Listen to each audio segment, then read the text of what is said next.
guys, we are almost done setting up the video. Okay. So is there Did you say anything? you had your microphone muted? I do on here. Okay. I'm hoping that it's. Is that going to be problematic? Because it was doing like weird feedback with that thing. But did you mute it from? I muted it from my machine, but should I have done it from video? No. Yeah. Okay, let me see. Because when I muted it from video, it didn't seem to. What should I do with Oh, this? you just muted the speaker. Yeah. Okay, that's fine. You're fine. Do I need to do anything with this? Nope. You Just- can close that. I can totally close it Yeah. out? Yeah, it's recording. Okay. Oh, I don't see the video. Should I be seeing that little video, Craig? No, it's hiding it now, Okay. so it won't be in your way. I want to give her the permission to do this screen share. Yeah. So there is a screen share that I can do. Oh, why are you asking me?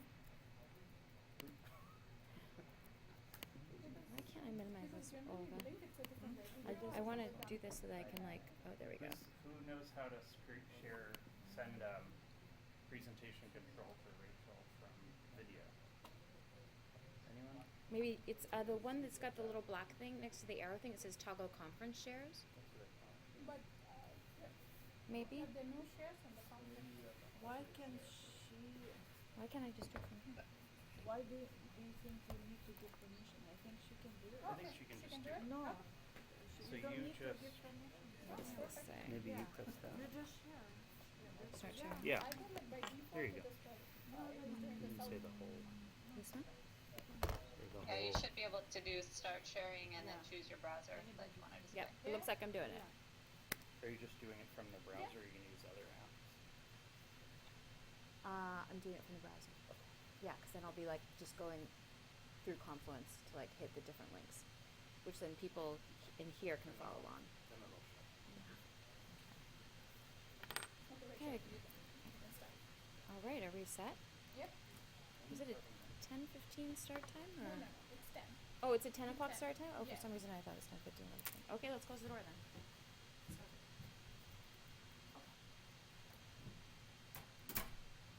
Okay, can everyone hear me? Oops, somebody just pinged someone. No, it's okay. So hopefully everyone can hear. And I know in the room that's a little hard to see this screen share. So in the meeting invite actually is this Confluence link. It'll just take you to what we'll be walking through today. So what we're going to be doing is going through the Burnup basics and best practices, and then we'll be doing a second session where it'll be a little bit more complicated for when your project is in flight and you need to add or change or amend your Burnup, or you're perhaps working on sequential slices at the same time and those kinds of things. So this will just be, assuming that you've just come out of Inception and you need to build your Burnup. Okay, so just to, let me see if I can make this bigger. I don't know if that helps. Okay. All right, everyone seeing? Are we good? Okay, so just to kind of set the context here. So the question of who uses this forecasting tool? So the project leads use this forecasting tool. It's not just for the PM or the IM. It's something that is used by the PM, the IM, your product manager, your solution architect, your technical manager, and you also should be looking at this Burnup collaboratively with your infrastructure folks. Because as you're building this Burnup and the project plan and project milestones, you need to make sure that it also will work with your infrastructure team that's supporting your work. Because of course, as we know, it all needs to be delivered together. So you're looking at it, and it's used to determine your resource delivery and rollout plan. And once the project is in flight, the Burnup should be closely monitored by the leads to determine how the team is trending towards achieving their project milestones. So it's really something that you should be looking at, ideally on a weekly basis, if not more, depending on what is going on with your project at the time. It can be something that you're even looking at like on a daily or hourly basis if need be.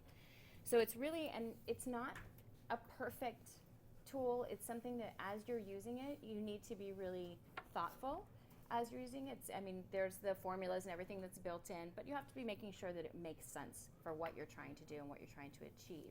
And it's really a tool to facilitate a conversation amongst all of your leads. So for example, if you build this project plan and you look at it and then your SA says, wait a minute, we can't put 17 people in this space, then you need to have that conversation and say, okay, this resource plan, even though it's meeting the business milestones in terms of delivery dates, this resource plan doesn't really make sense.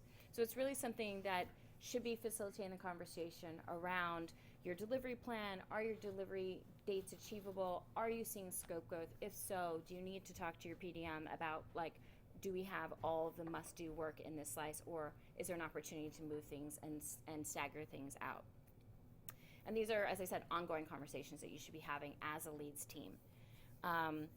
As I mentioned, something that I've done in the past where I look at it in our weekly leads meeting as kind of a first starting point. I've even done it where, in addition to looking at the burnup, looking at all the new stories that have been created in the last week. So you can have a conversation about what that work is and if it's really needed. And then, of course, as the IM, we use it on a sprint by sprint basis in order to see how our teams, kind of like yesterday's weather, like what they've been able to achieve, to understand and determine, working with your solution architect and your product manager, what the right body of work is to be queuing up for the next sprint in terms of the number of points. Okay, any questions on kind of like the context setting of this tool and why we use it and how we can use it? Okay, so I've included a couple links here, which then if you click on, oops, actually I think I already had clicked on that. Oops, there we go. Let me make sure that I'm logged in. I'll log in. So the Burnup overview, which gives you, there's a lot of stuff on Confluence, and I know that's part of the challenge of Confluence is there's a lot of stuff on there, but there are some great items that have been put together, and where a lot of this Burnup overview and the template live is actually in the project management space, because at least for the Cell Tribe, the project manager is really the owner of this artifact, although it's something that as an IM and other leads we definitely use on a regular basis. So when you click on this Burnup workbook, also known as the forecasting tool or the gene tool, I know it's confusing here, we always have 3 names for everything.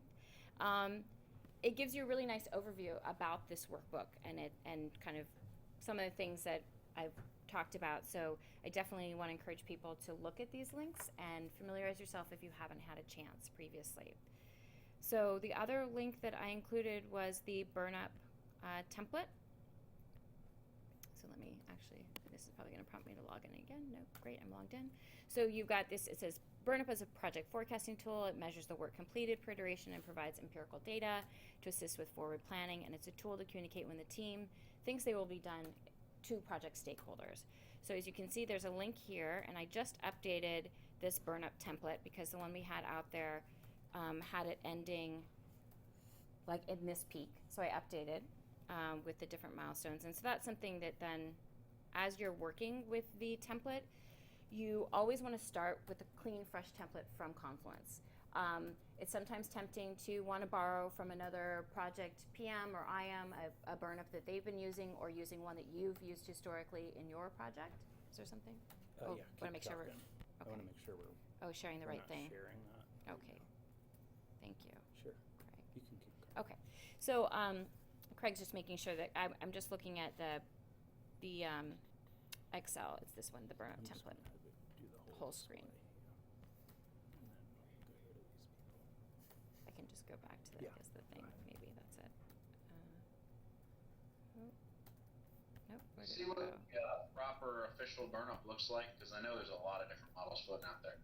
Yeah. So then with the link that, okay, good. We're looking at it. Can everyone see that now remotely? Can you guys see my? Hopefully you can see this. Yeah. Okay. So yeah, so this Burnup I had updated, so it includes it starts I think in the midsummer time frame, and it includes, I built it out all the way through next peak to the dates that we know best at this time. I mean, when you're doing it, hopefully we're going to be in a place where you don't have a project that is something that you're planning for years on end, but like a 6-month project. So it won't be necessary to know those dates as far out, but you build them out as best you know. And of course, accounting for the holiday shutdown.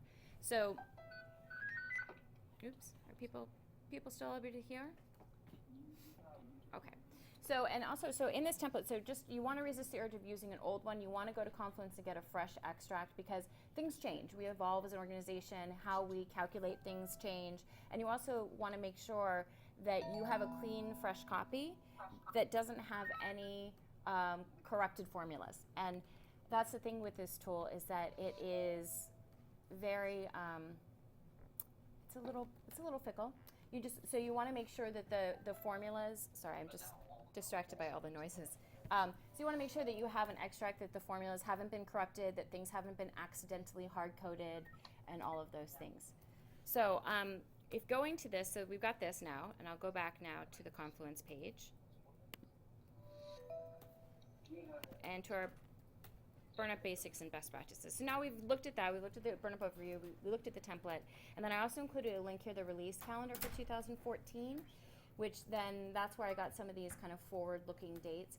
So you can definitely sanity check as you're building your Burnup with the release calendar dates, and they do update that and have that posted on Confluence in the release management page. Okay, so going back to the Excel. Going back to the Excel, I want to encourage everyone, I don't know if people, because hopefully everyone has their laptops today, so if you want to go on the Confluence page to the template and pull up that Excel, what I'd like us to just walk through, because I don't know, I'm not sure if everyone's aware, there's actually an instructions tab, which is great. So that gives you a really excellent kind of step-by-step overview of what the Burnup is, what the different fields mean. And it says also in big bold, only change fields in green. Non-green fields have calculations and formulas and should not be overwritten. So there's a lot of really helpful information on this instructions tab. And it tells you kind of where to start when you're building your new template, which is like changing the release numbers to reflect the releases your project is starting in, populate the first iteration that your project will subscribe in cell B4, and all of those things. So if people, we can read this through, or if people want to just kind of eyeball it, it's actually a really pretty robust instructions tab that should tell you where the data should go in the various different cells that you have. So what I think I'm going to have folks do, are people clear so far with what we're doing and what we've just reviewed? I was thinking maybe you could show the output of the data fields just so people get a nice overview of a picture of what a Burnup looks like. Oh, you mean like an actual... Show the actual graph that it produces. Right. Well, I was going to have people, and I can show you then like a Burnup that I've been using Yeah. for one of my projects, absolutely. And then what I was going to have us do today was have the folks participating in this building a Burnup as well. So that way you can enter the data. But yeah, so I can screen share. Let's see, do I have my Burnup? Nope, that's actually not the best Burnup to show. I'll show a different Burnup. Open. It doesn't have to be one that the project is doing really well. Oh yeah, no, I definitely have one that the project, my current project I can show you. Come on, show reality. Right, exactly. Like, this is what's happening. So here we go. The opening will cause any changes. No, wait a minute. Didn't want to do that then. Okay, file, open.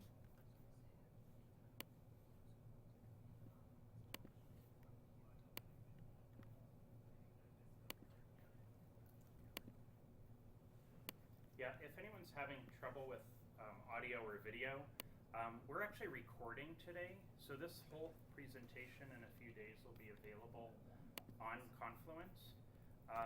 So we're not going to stop to fix remote connectivity issues today. So don't even bother pinging us. Just But in case you want to bother, I am recommending Yes. But if you do need to bother someone, Olga Rolf is the communication champion. Yeah, Olga Rolf, R-O-L-F. So she is on link, so you can always ping her, and we can try to accommodate folks. But it is, as Craig said, being recorded. So hopefully everyone can see. Are people seeing my? No, you stopped sharing. You stopped sharing. Oh, did I? Yeah. Ooh, now it's doing the infinite loop. I did stop sharing? I did not mean to. Display. There you are. Okay. All right. Sorry about that, folks. Okay. So this is a Burnup for one of my current projects that I am working on. And you can see we have our slices.